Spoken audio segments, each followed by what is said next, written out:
Name plate एक विचार की उद्घोषणा होती है कि बेटों की तरह यह बेटी का भी घर है। हमारे समाज के पुरुष प्रधान होने की शुरुआत अक्सर परिवार से ही होती है, यानी वहां से जहां से समानता की पहली सीख मिलनी चाहिए। घर जो अपनत्व और अधिकार का प्रतीक होता है, वही कई बार अनजाने में भेदभाव का मौन साक्षी बन जाता है। सुधा और रवि ने नए घर का निर्माण पूरा हुआ तो घर में उत्साह का वातावरण था। दरवाजे पर लगने वाली नेम प्लेट का चुनाव भी होना था। सभी ने इसे एक सामान्य प्रक्रिया माना, पर सुधा के लिए यह केवल औपचारिकता नहीं थी। यह उसकी सोच, उसके विश्वास और उसकी प्रथम संतान के अधिकार का प्रश्न था।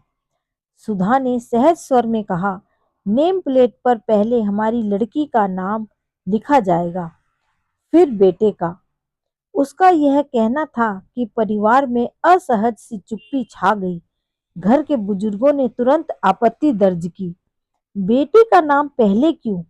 वह तो पराई है, एक दिन शादी होकर चली जाएगी। खानदान का नाम तो बेटा ही आगे बढ़ाएगा। सुधा के लिए ये शब्द नए नहीं थे, पर हर बार की तरह इस बार भी भीतर तक चुभ गए। क्या सचमुच बेटी का अस्तित्व अस्थायी होता है?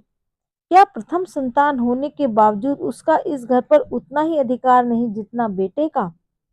सुधा ने संयत किंतु दृढ़ स्वर में आगे कहा, उसे कानून ने भी हक दिया है। वह इस घर का हिस्सा है। उसका नाम इस घर की पहचान में होना ही चाहिए। बेटी भी उतनी ही हमारी संतान है जितना बेटा।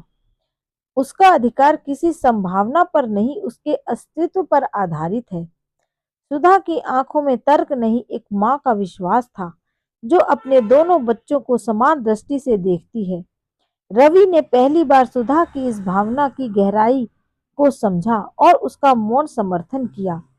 अंततः रूढ़ियों की दीवार हट गई, नेम प्लेट बनकर आई।